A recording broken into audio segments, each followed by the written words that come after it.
Good greetings, my beautiful lovelies. It's Emmy. How are you? It's great to see you, and welcome back to my kitchen for yet another Halloween edition. Today we are back to make little Halloween treats. I've been doing this for a number of years now, where for the Halloween season I make a little treat that's usually pretty easy to make and often very cute. So today I am back with 3 quick little treats that you can make at home with very little effort and minimal ingredients. So let's go ahead and get started. So today we're going to be making a take on a treat I've made on a previous Halloween episode called the Hocus Pocus Puff. This one is going to be pumpkin shaped. If you missed that episode, definitely check it out. I'll put the link down below. Essentially what we're going to be doing is taking crescent roll dough and wrapping it around a marshmallow, and after we bake it, the marshmallow disappears. But this time we're going to make our puffs shaped like little pumpkins with the assistance of a bit of string. I've always wanted to try this, and I thought, why not try it for Halloween? The first thing we're going to need is some crescent dough. Here it is right here.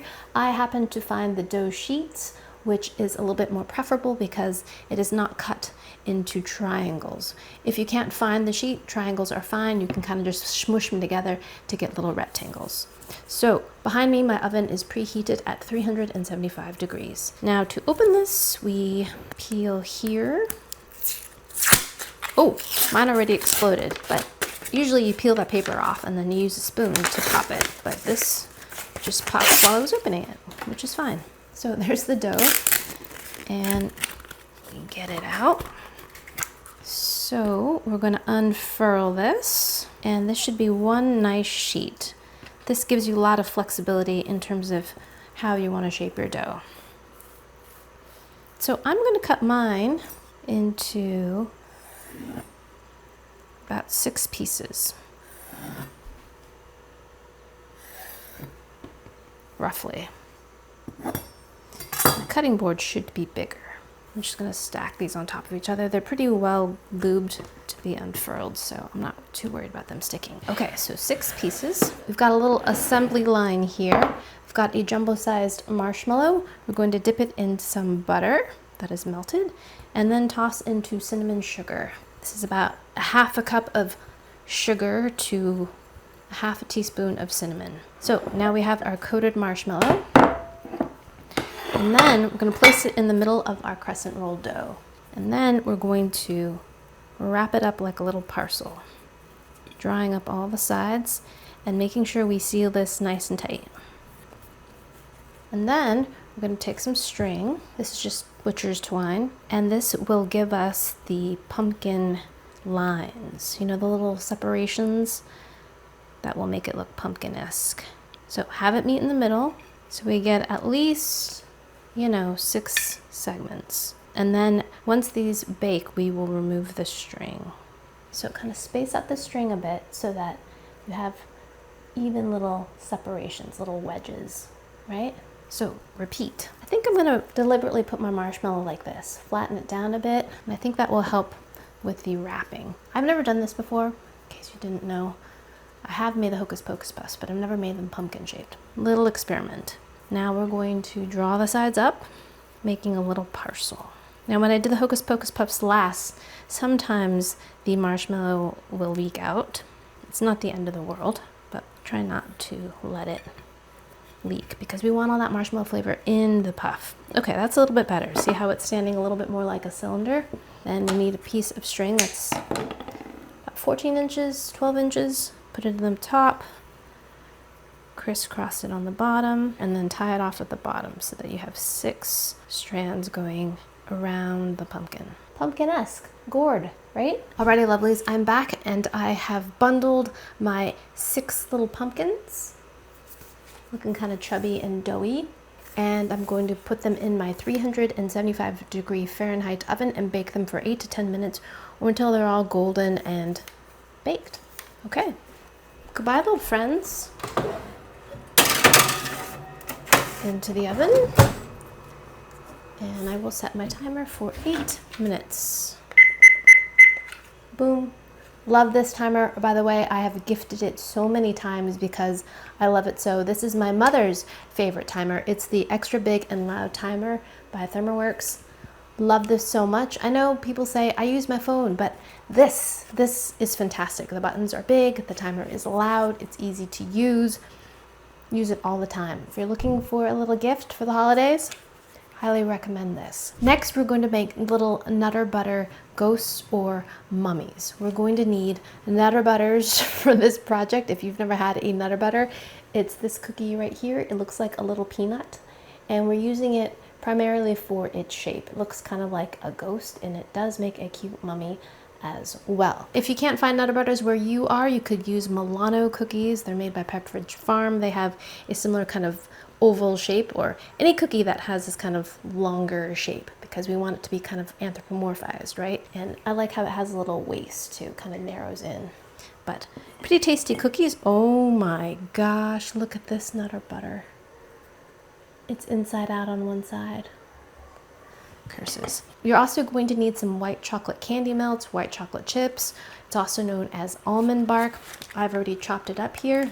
This is a compound chocolate, so it's not 100% chocolate. It has some additional fats in there, so you don't have to temper it. It still sets up like candy coating, but you don't have to deal with the tempering, which is great, but it doesn't taste, in my opinion, as good as regular chocolate. But we're using this as more of a decoration than for a Epicurean application, so if you want to temper chocolate, then by all means. I've chopped it up to make it easier to melt, and I'm going to place this in the microwave at 30-second intervals until it completely melts. I also have some almond bark in this disposable piping bag. You don't need a piping bag, but it does make it easier to distribute the melted candy coating. You can also just use a Ziploc bag. So I will also place this in the microwave at 30-second intervals until everything is nice and melted. Look at the pumpkins, they're looking cute. Chubbies. So my candy melts are melted, and next we're going to take our cookie and we're going to dip it into the candy melt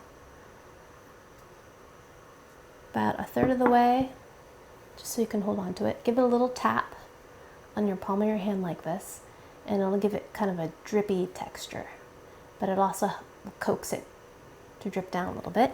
Place it on some parchment paper. I'll do another one.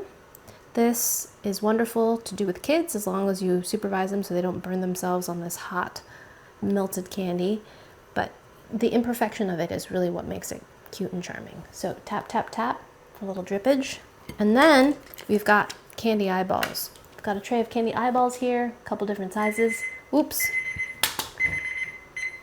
Pumpkins. They look to be ready. Look at them. Aren't they cute?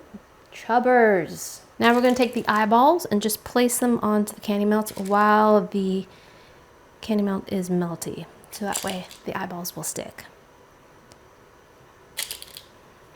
This immediately brings them to life. Cute. So you can keep them like that. If you want them to be little ghosties, you could add a little mouth with a little bit of melted chocolate, chocolate chip, a little bit of icing. But we're going to make ours into mummies. So I've got an army of them already made here. And now we're going to use this melted candy melt that I just melted in the microwave. Now we're going to just cut the tip off and drizzle this back and forth to make it a mummy. Right? So funny. Cover the eyes a little bit so that he looks a little bit trapped, you know, and bound. Again, this is a great project to do with kids because we don't have to be precise. I guess I could leave a couple of them ghosties too. I think I'll do that. Look at them. Aren't they goofy? They're so goofy. Okay, we're gonna let these cool and then we'll trim them up and then we'll give them a taste. Alrighty, my lovelies, now we're going to make something savory with eggs. We're going to be making spooky little spidery hard-boiled eggs, which you can make into deviled eggs, whatever you would like, but it's a pretty simple technique, and then you can use the hard-boiled eggs to make egg salad or have them as breakfast, but hard-boiled eggs are super handy. I purchased some, which I haven't done in a long time because I wanted the white shell, because we're going to be using some food coloring here, and I really wanted to see the food coloring, like the contrast between the shell and the dye. So I already hard boiled my eggs, and the technique I like to use is to bring a pot of water to a rapid boil, then gently place your eggs into the water and set your timer for 10 minutes. For me, 10 minutes is the perfect amount of time for a hard boiled egg. It leaves the center just slightly jammy. If you like them a little bit drier, by all means, add a couple more minutes, then turn off the heat after 10 minutes, then dump all of the hot water out and run tons of hot water on it. If you've got ice, you can use ice to rapidly cool them. You want to cool them down quickly to avoid getting that kind of greenish gray ring around your yolk. It'll keep your yolks nice and bright. This is another project that you can do with the kids. It's super easy and fun. Now we're going to crack the shell, but we don't want the shell to fall off because we want our finished product to have a little spider web modeling all over our egg. So what we're going to do is take the egg and tap it, and it leaves a cracked pattern, right? And the dye is going to enter those cracks and dye the egg, right? So we want those fine lines. So do that a few times around your egg, right?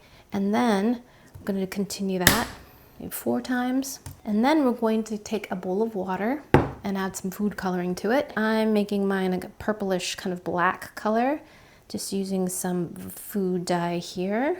You could use beets if you want. That would make kind of like a bloodshot egg.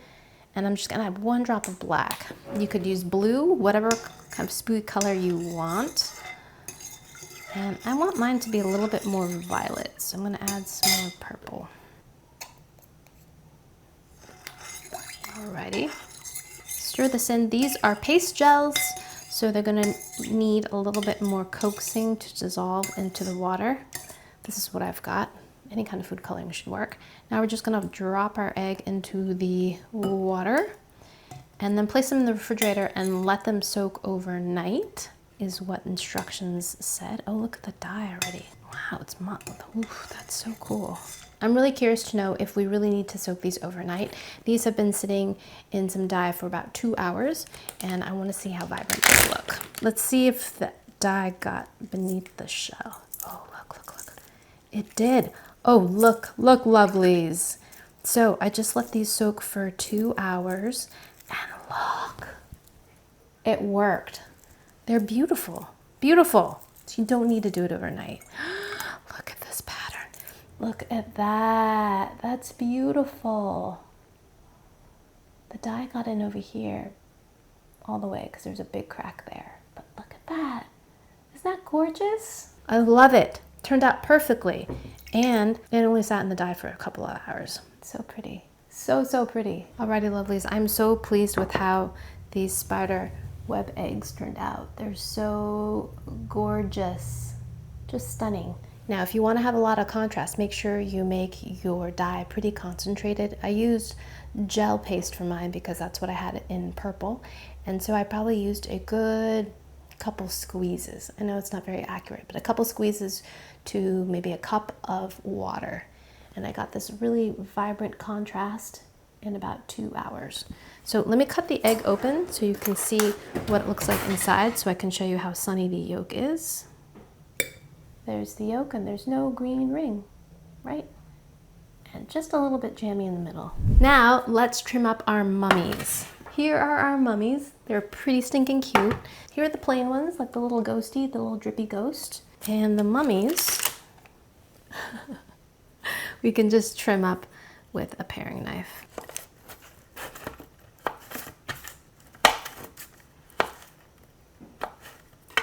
Look how stinking cute. Hilarious. This is easier to do when the candy melt's still just a little bit soft. Solidified but soft. Oh my gosh. Adorable. They all have a little personality to them. I think it looks funnier when the eye is obscured a little bit. Like that one. Just makes it a little bit goofier. Alrighty, let's give this one a taste. I haven't had a Nutter Butter in a long time. Here we go. Itadakimasu.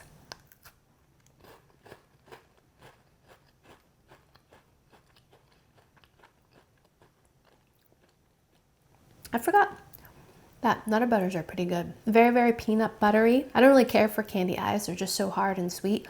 But I forgot how good Nutter Butters are. They're light and crunchy, full of peanutty flavor.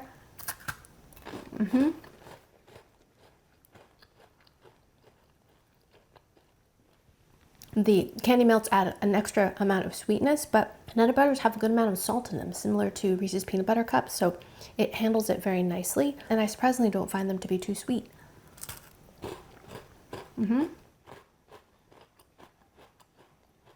Good treat.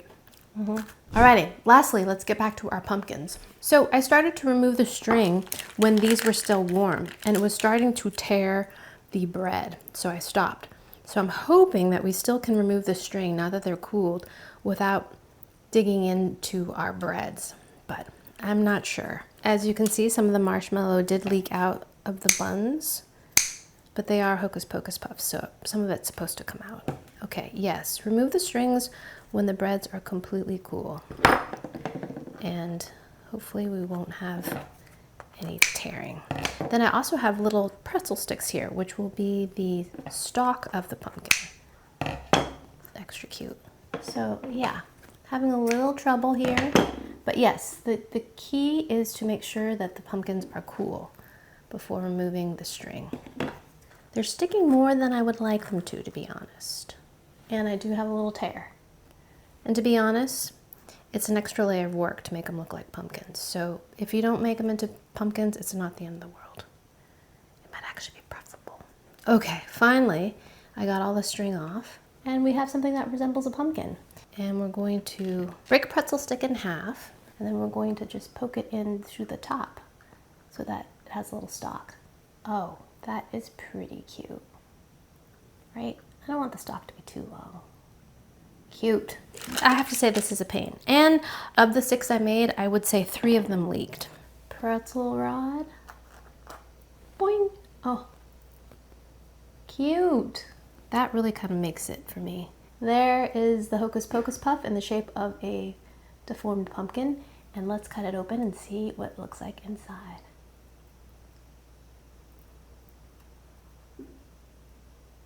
Marshmallow's gone. There we go. Hocus Pocus, marshmallow is gone. Let's give this sticky, gooey thing a taste. Here we go. Itadakimasu.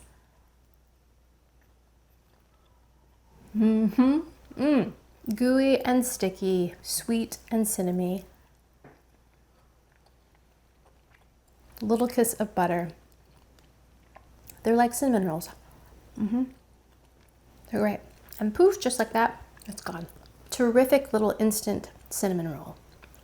Better, in my opinion, than the Pillsbury Grands. I recently baked those and I found them to be terrible. I did a homemade Cinnabon roll recipe. You should check out that video in case you missed it. And I compared that homemade recipe with the Pillsbury Grands, which were doctored up, but still not very good. These, in my opinion, even though it's made with pre-made dough, are much better. Just with the marshmallow, butter, cinnamon sugar. Thumbs up. Alrighty, my lovelies, thanks so much for watching. I hope you enjoyed that one. I hope you learned something. Please share this video with your friends. Follow me on social media, like this video, subscribe, and I shall see you in the next one. Toodaloo, take care, bye!